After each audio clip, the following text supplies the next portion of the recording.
ഞാൻ ഒട്ടും എക്സ്പെക്ട് ചെയ്യാതെ വന്നൊരു ഫീൽഡാണ് ടീച്ചിങ് എന്നുള്ള സ്വപ്നത്തിൽ പോലും ഉണ്ടായിരുന്നില്ല. ബൈ പ്രൊഫഷൻ ഞാനൊരു ഷെഫാണ്. ചെന്നൈയിൽ 2 വർഷത്തോളം ഷെഫായിട്ട് വർക്ക് ചെയ്തിരുന്ന ഒരാളായിരുന്നു ഞാൻ.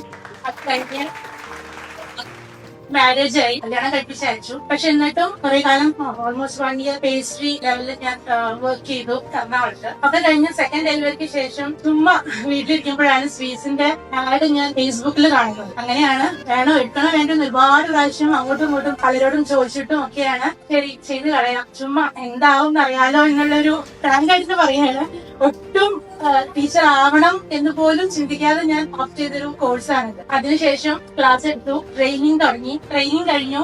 അതേ സ്കൂളില് വീണ്ടും അവരുടെ ടീച്ചറുടെ വേക്കൻസിയിൽ അവരെ അപ്പോയിന്റ് ചെയ്തു. കഴിഞ്ഞ ആഴ്ച ഒരു ഓൺലൈൻ ട്യൂട്ടറുടെ ഒരു ഇന്റർവ്യൂ ഉണ്ടായിരുന്നു. അത് ഞാൻ അറ്റൻഡ് ചെയ്തു. അവരെന്നെ സെലക്ട് ചെയ്തു. ഇപ്പം ഒരു ടീച്ചർ എന്നുള്ള ലേബലിലാണ് ഞാനിപ്പോ ഇവിടെ നിൽക്കുന്നത്. അതിന് മെയിൻ താങ്ക്സ് പറയുന്നത് സ്വീറ്റ്സിനോടാണ്. കാരണം ടീച്ചിങ്ങിന്റെ ABCD അറിയാതിരുന്ന എനിക്ക് ദേവി മാമിന്റെ ക്ലാസ് നിങ്ങൾക്ക് എല്ലാവർക്കും അറിയാം, അത്രയും ഇമ്പാക്ട്ഫുൾ ആയിരുന്നു.